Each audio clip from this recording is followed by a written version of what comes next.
Now, most importantly, I'd like to introduce Bruce. Bruce is an ARC Research Fellow.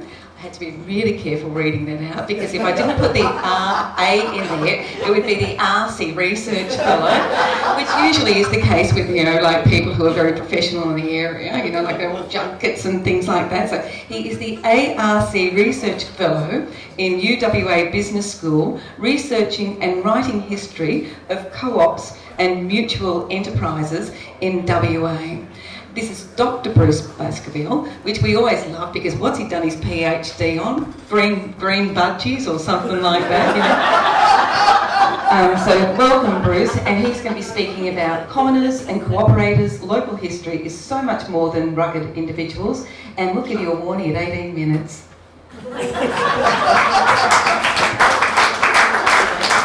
So obviously my time doesn't start until, Until Graham puts the thing up, so yeah. No pressure, Graham. Just while I was doing that, just to say something, just to follow on from Sue, so all the time when I was growing up as a boy, that this memory in my mind always of every day, my mother watching with the binoculars for the boats coming in every day, and whether it's at the islands or here in Denison, and then that little release when she saw Dad's boat. So yes, very significant. Okay, now look, it's me now. Right. Time is on. Okay, so look, here's a little ditty that some of you may recall. The law locks up the man or woman who steals the goose from off the common, but leaves the greater villain loose who steals the common from the goose. So communities are created by people working together. Commons and cooperatives are two institutions that have allowed that working together to happen. But how does that happen? Why would people come together and work as mutual enterprises? So many local histories focus on the role played by a few pioneers or great men, as if private individual effort was the only way anything ever happened in the past. But you don't have to look very far to find other ways to see history. I'll talk to you today about two of these institutions, the Urban Commons and the Victoria District Cooperative Flour Milling Company Limited. They were once both very prominent in Urban's local economic and social life, but they're both almost forgotten today. I've no doubt that if you look back in your own local history, you will also find commoners and cooperators shaping the societies and the landscapes that define your shire or town or suburb, and indeed Western Australia today. But look, just quickly a couple of definitions. A common is an area of land or water in which various people have rights to use certain resources in accordance with certain rules.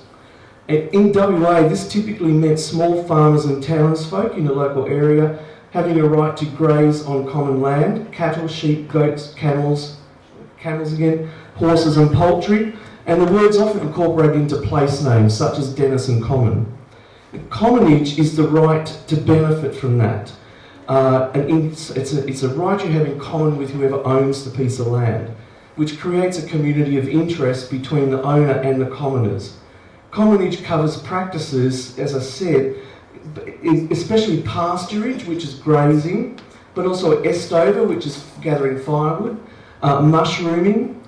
Common in soil is taking like clay for making bricks or building sand, and piscary or fishing. And a commoner is a person who has commonage rights, which in WA usually meant the landholders who had joined the common land or were within its close vicinity. So I'd say a simple way to think of that is a common is a place where commonage is practiced by commoners. And I know that's circular. There's a general perception that commons are owned by no one, but that is not at all right. In England, which is where the model comes from, common land was always owned by the Lord of the Manor, who managed it through a manorial court. In WA, the ownership remained with the Crown through the Governor, who usually appointed local managers, usually called the Local Commonage Board. The WA Commons are based on those in England, not in Scotland or Ireland, so they're all slightly different.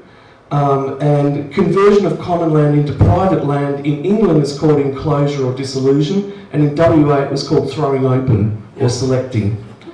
And then a cooperative is a voluntary autonomous association of people formed to meet their shared economic, social and cultural needs through a jointly owned and democratically controlled enterprise. It's a very long definition. It's important to remember cooperatives make profits that are distributed amongst their members and or retained and reinvested into member services and business development. And they come in a variety of shapes and types, the most common in WA being consumer cooperatives who operate retail outlets, industrial cooperatives, of which the Victoria District Flour Milling is an example, producer co-ops, farmers, fishers, gardeners, there's one there. They are the most common type in WA. Wholesale co-ops for group buying and workers co-ops, which are employee-owned enterprises. Cooperation is about people working together for the benefit of the whole group rather than competing against each other. And a cooperator is a member of a cooperative, but it's also someone who advocates for cooperative forms of social and economic development. So WA's cooperatives are quite unique in their organisation and in history. And until the 1970s, again, they largely adapted English models, in particular what's called the Rochdale model. The best one that you will have heard of was Westralian Farmers Cooperative Limited, or West Farmers, which demutualised in 1984. So demutualisation is the process by which a cooperative is converted into an investor-owned firm. As with commons, there's often a perception that a cooperative is not owned by anyone, but they are. They're owned by their members, who elect directors to manage the business of the co-op. Now we'll talk about firstly the urban commons. So you can see all this big green area. This is the urban common that was set up in 1875. Commonage rights began to be recognised in WA from about 1839 on somewhere called the Wannerup Common, which I think is probably the first one. In 1857, commonage rights were recognised on the Victoria District stock route, which included Yardarino Common, in there somewhere, and King's Table Common near Northampton, and they were the first ones in this whole region. Yardarino Common, when Greenough Common was established in 1862, it was WA's first common specifically created in its own right. And Yardarino Common is probably the first one that was thrown open or privatised, at least in part, in 1859 and again in 1862. So it was a fairly ad hoc approach to the law of commons until 1872, when the land regulations specifically provided for commons to be proclaimed and persons appointed to manage them. So the urban common, you can see here, is established in 1874. It was the fourth largest to be created under the regulation up to that time. Its rules, that were developed by the urban commoners and the resident magistrate, were the first to be prepared for any common in WA. They restricted stock numbers, especially sheep, which the urban commoners believed caused sandhill erosion, and required fencing of all land adjoining the common. The Surveyor General, at that time John Forrest, debated these rules with the commoners in urban, and then they became the model that all the other commons followed later. This common covered 13,000 hectares, so it's quite large, around Milo, Middle Irwin, the Dongra Flats and the coastal sandhills. It was managed by the Urban Commonage Board, which also managed that old Yardarino Common and the Milo Common, which was proclaimed a bit later. The commoners were appointed to the Commonage Board by the Governor. Interestingly, they did not include the old sort of gentry pastoralists who were around here, like the Burgesses, the Hammerseys or the Phillips, but they did include the 19th century merchants Samuel Moore and Francis Pearce of Dongra and Fremantle and other places, so some of you will already know them, as well as small farmers, both free and expired convicts, and there's some of their surnames: Criddle, Clarkson, Waldeck, Smith, Brandon, Moss. These men are not typically thought to be a lot associated with each other, but they are through the Commonage Board, and all those surnames still resonate today in our local histories here, and street names.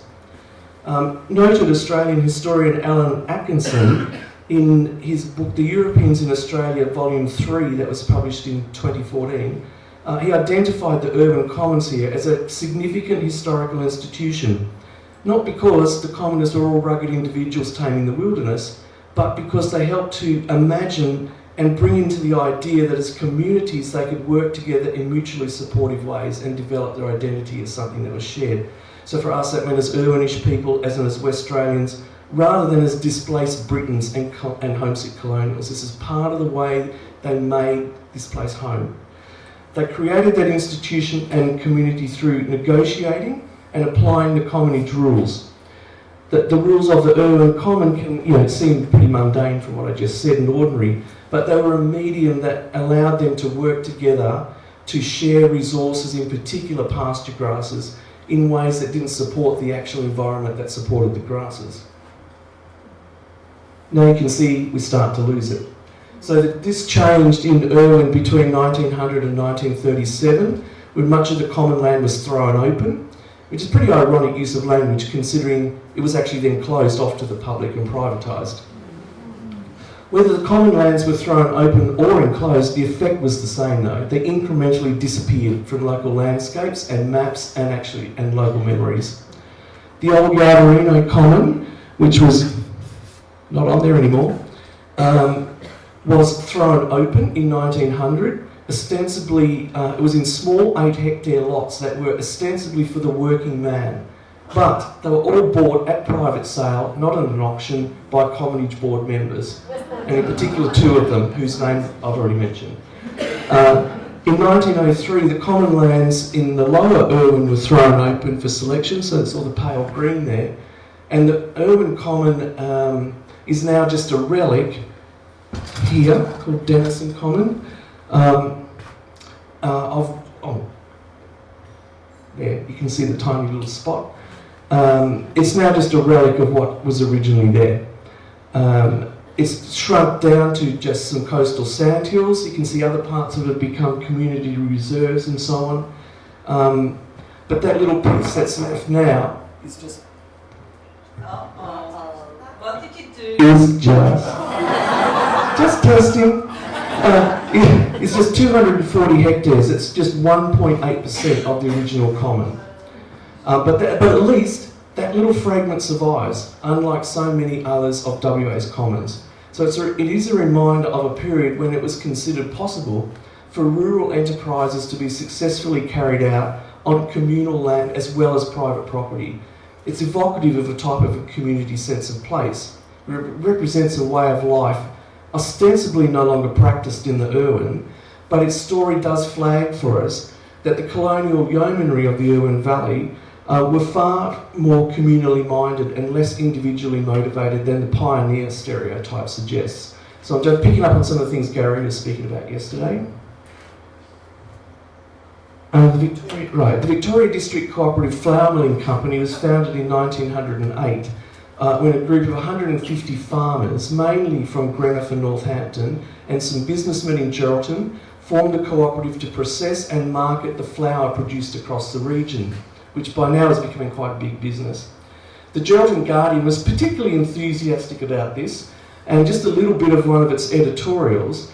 The cooperative idea seems to have taken root in Geraldton. This is well, for as lands around are brought under cultivation, cooperation will be found to be the high road to success.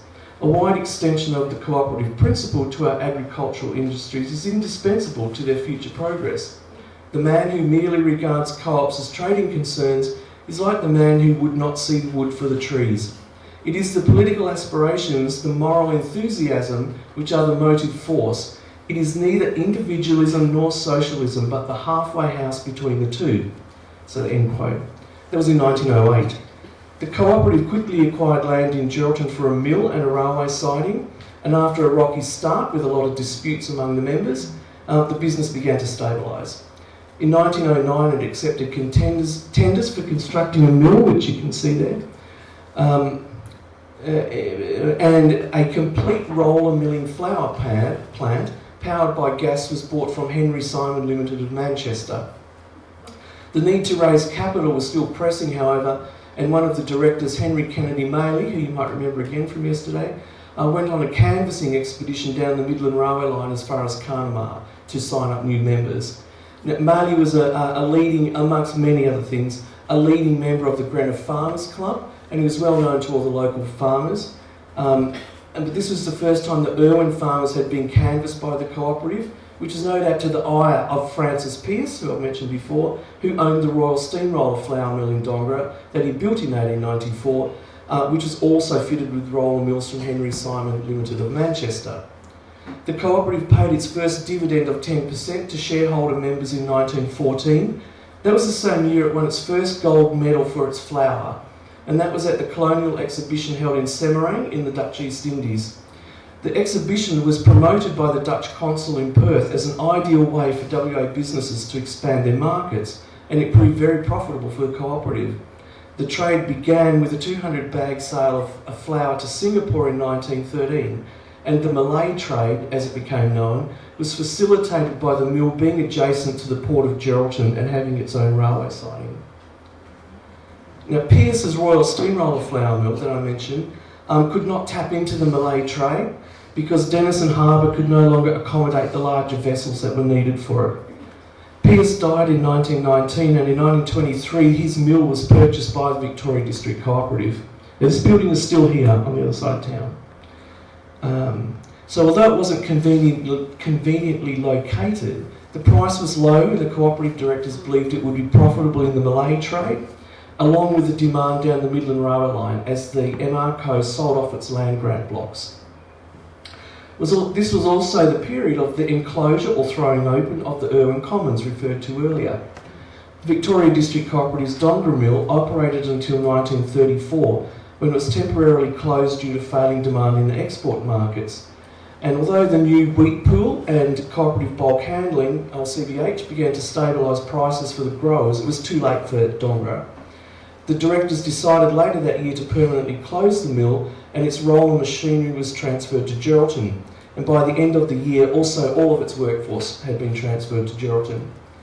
The last manager, Mr. Box, spoke of his dream that Dongra would one day be the Monaco of the West, pointing to the rising role of Denison as a tourist resort, but the reality was that about, from what I can work out, 20% of Dongra's working men and their families left the town when the mill closed.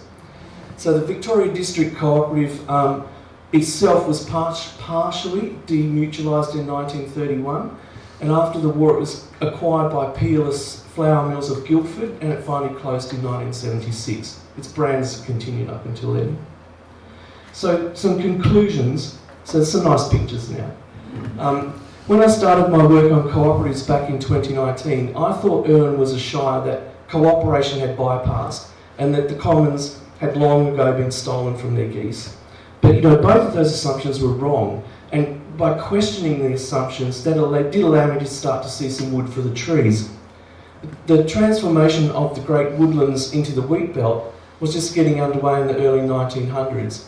But in old districts like Irwin and Greenock, where all the fertile soil had been in private ownership since the 1860s, this was reflected in the loss of their common lands and the move to apply a lot of fertilisers to this newly privatised light land.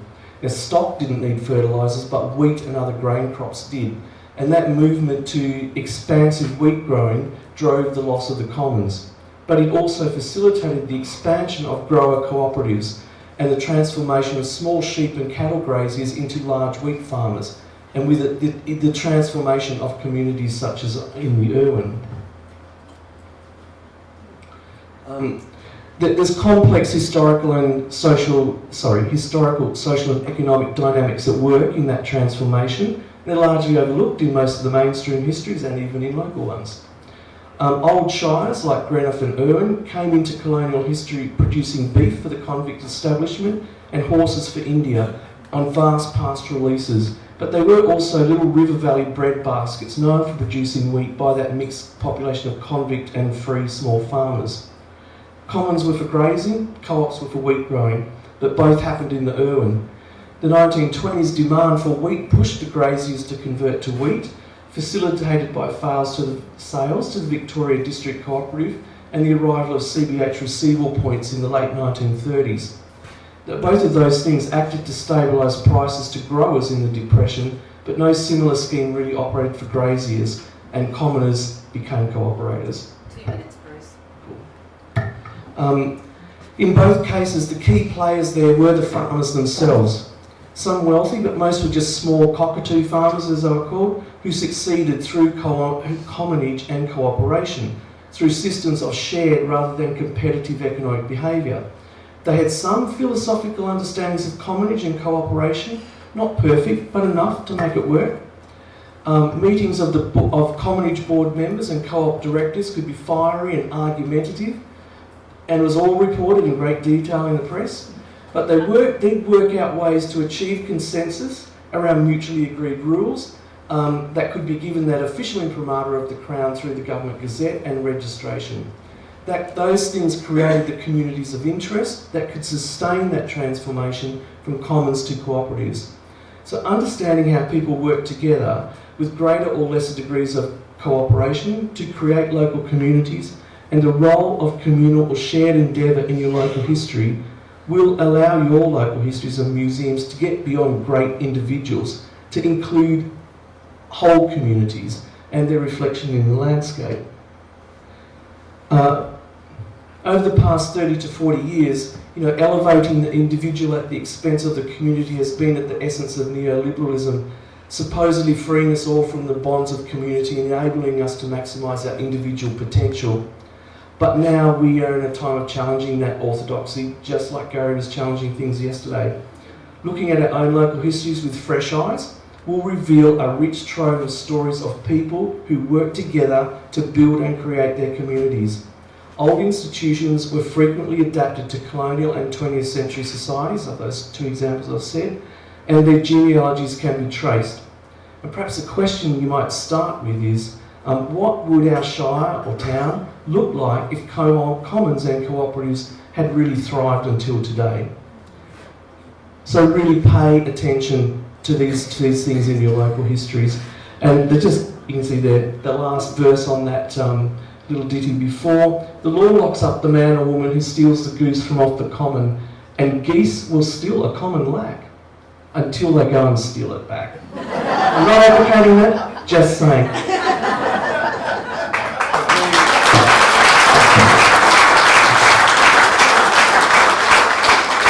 seconds over. But he's the chairperson, so we gave him a little flag. Any questions for Bruce? Oh, Karen, thank you. Service report. Just thought it was another opportunity to address. Could you please give us some examples of the rules of commonage? Well,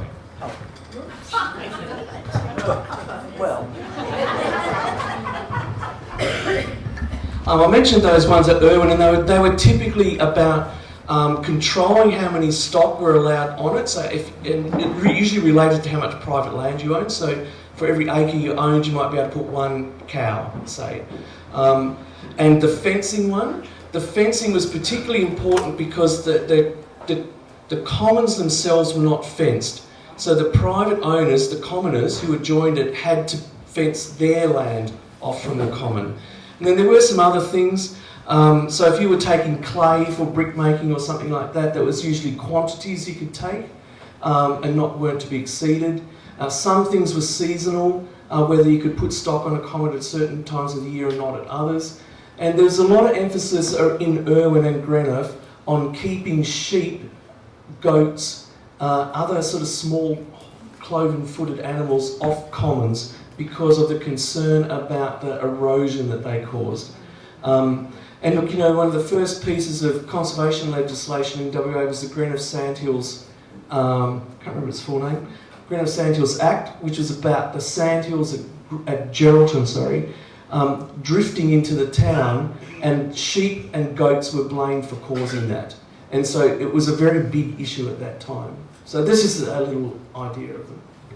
any other questions? Right down there, Karen. Well, you got stuck there yesterday, didn't you? Hey? Bruce, did commons become things like Crown land and reserves and things like that? How is that sort of related to each other?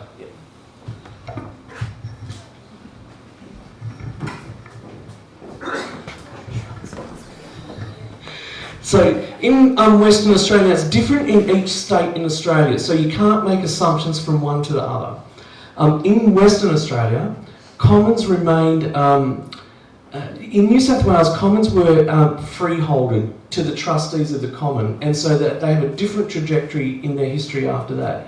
In Western Australia, they always remained part of the Crown land, and so later on, so you'll see in that one, there's a lot of that becomes into nature reserves and so on.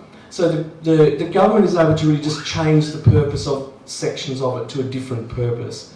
And so often it's not even advertised they're going to do it. If the commonage board is no longer active, and usually it's been incorporated into the local government, these things just would happen. You can date them and so on, but there's not often a lot of debate about it.